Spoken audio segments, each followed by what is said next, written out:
What's the meaning of baffle?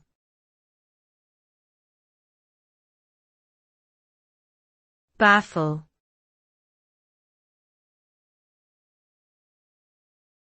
Baffle.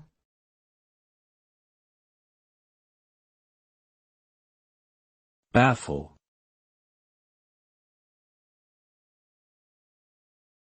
Baffle.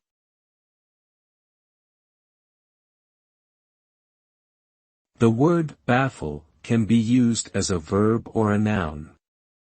As a verb, it means to confuse, perplex, or puzzle someone, making it difficult for them to understand or comprehend something. It can also mean to hinder or thwart the progress or movement of something or someone. As a noun, it refers to a device or material used to block or reduce the flow of sound, light, or fluid in a particular direction. Baffles are often used in acoustic and fluid systems to control and regulate the flow of energy or substances.